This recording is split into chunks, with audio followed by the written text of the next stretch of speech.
What's up, everyone? This is your boy, Rock Clever. Sorry for the delay, but I lost my voice. I had a cold. It wasn't cool. So we're back.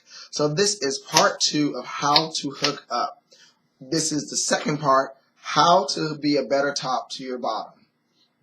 So here we go. Plain and simple. Let's just start it off. You got to have a hard dick. You can't party if you don't have a hard dick. You can't have a good time if you don't have a hard dick.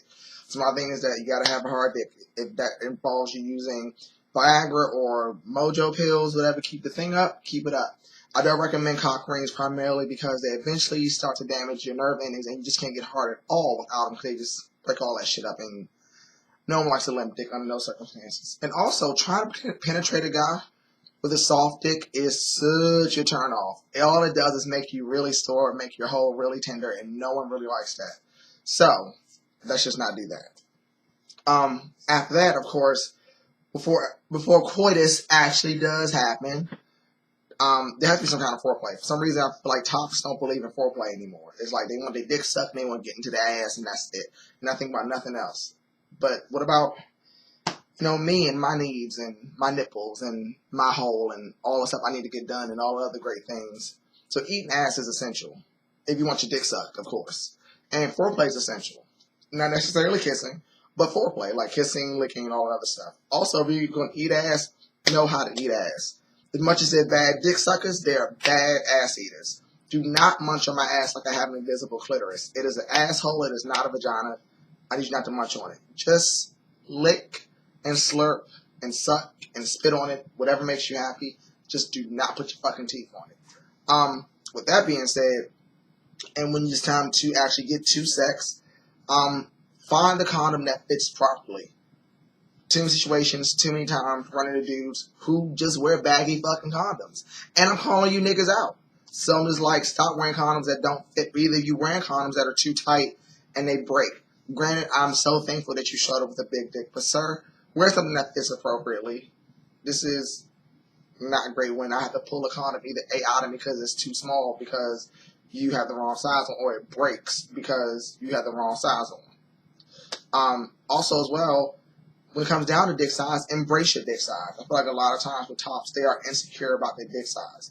And that just doesn't include the guys who have smaller dicks. It includes the guys who have big dicks as well, because I have a few friends who have really big dicks, and they complain about not finding a guy who can take their dick properly and successfully. So my thing is, like I said in the last video, don't oversize yourself for a dick that you know you're not going to be able to take. And my top brothers who have really big dicks and they feel like they can't find the right guy to fuck them, they do exist. I have taken some really big dicks in my time. I am 34. I've been fucking since I was 22. It is possible, but it's a mind over matter situation. You just can't just fall on a big dick and think it's going to just go in. It takes time and different things like that. So, if you have a big dick, or you basically embrace what you have, because sometimes I also find too that people lie about their dick size online, especially on an Adam for Adam or BGC or a Men for Now, for instance, when you have to put your dick size up there, or it's optional. But everybody's not 7.5 inches. Everybody's not 9.5 inches. I feel like the guys who are just small that don't want to measure, they say they're 9.5 inches. I feel like the guys who think they're huge just say they're 9.5 inches. You just can't say that. Like for 7.5 guys, you may be smaller than 7. Maybe only 5 inches, and you just call it 7.5 because you don't want to measure it. Or the guys who are 9.5, you may be only 9 inches or a good 8.5. But my thing is, I have a dick too. So you trying to bamboozle me into how big your dick is? I have my own for reference. So my thing is that I know how big my dick is. If I look at yours, I can tell exactly how big your dick is. No one's stupid. But if you don't know, we're going to pull out my handy dandy friend, the measuring tape. Now, I use this to measure my fitness goals and different things like that. But I'm going to show you quickly how to measure your dick because it only takes 10 seconds. What you do is you basically hold it at, this is going to be my visible penis, y'all. So you basically hold it at the top of your urethra, and you start there. And you bring it all the way down to the base, and that's to your body, basically. That'll give you your length. Then you wrap it around the thickest part of your dick, the thickest part, not the slimmest part, the thickest part. And that gives you your girth, okay? If you're one of those guys who want to average it off between the three spots of your dick and then make an average, that's fine, whatever, knock yourself out. But that's basically how you measure your dick. It's not that complicated. It's not that hard. It's very quick. It's very easy. Also, when you're having sex as well, please to my next point, read body language and check in from time to time. Bottoming is a lot sometimes, especially when you got a guy who does not know how to fuck, or has a big dick and does not know how to use it, or a guy with a little dick who don't know how to use it. If you don't know how to use your shit, check in from time to time, like, hey, like, you know, how you like, is it feeling good? Like, what's up with, some guys really aren't verbal during sex, and I get that, but say something like, are you okay? I think tops don't understand that you're inside somebody, so they have to accommodate you. So you want to be accommodating, and you want to make that person feel comfortable and have a great time. You have a great sexual experience. Both people are comfortable, unless you're into that whole tie me up, bound me, punch me in the face, slap me around kind of bullshit. Raw clever don't do bruises. I like to keep my shit nice and pretty and soft and delicate. I'm a Japanese blossom in the lotus. I'm a Japanese blossom in the Asian wind, and I like to keep my shit beautiful and delicate. That's just me.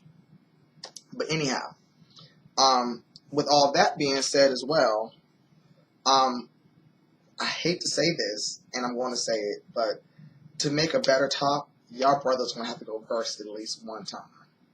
At least one time. I don't know who you're going to do it with. I know with top shame, you feel like if you bottom one time, you're not a top anymore. But I feel like for you to understand what we process as bottoms, you need to bottom one time. And I feel like guys who are versatile, or guys who are verse tops, are much better at topping than guys who are straight tops. And straight tops do exist. Don't let these hateful ass motherfuckers out here fool you. They do exist. I have done the legwork, baby. They are out there. But you have to understand both sides. I've definitely topped before, and I understand that it is a whole different realm of sex than it is when you're a bottom. As a top, I see the complaints. People can't take dick well. People don't relax. People run from the dick. Or bottoms are just lazy and just fucking lay there. Like, if I'm putting all this fucking motion and shit and humping and back and forth and shit on you, I need you to throw that shit back sometime. You know what I'm saying? So I understand both sides of it. I get it. Totally. So it takes, a better top to at least do that. And my thing is, I would say, preferably, if you're going to try that, try it in a relationship. Don't do it on your single shit, because like I said last video, much as y'all think dudes don't talk, they talk. No matter how masculine or feminine they are, everybody talks to some extent. Not everybody per se, I'm not saying everybody, but some of us do talk. And I just know that, I would suggest if you want to top and you want to hold on to your top ego, do it in a relationship and do it with somebody that you love and trust. Not one of these niggas you meet off these fucking sites and shit. Just don't even offer them all that. But anyhow, I don't know if I've said everything, and I don't know if I missed anything, but all I know is that this is the end of this video, and if you have any ideas of things that I've missed, comment below, because this will be on my YouTube and this will be on my Facebook. Also, be ready for the next video, how to online hookup, and I'm going to give y'all the whole rundown of that through all my years of experience when I used to be on Yahoo Chat back in '98 to being on Jacked in 2014. So until next video, if you like this video and you want to see more, make sure you comment, subscribe, like, and share.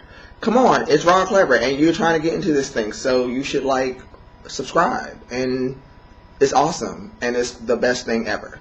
And besides, sometimes I'm totally not wearing clothes. So follow me. And also you can find me on Twitter at RodClever, also on Tumblr at RodClever, on Instagram at RodClever, and check out my blog at rodclever.com. Love you all.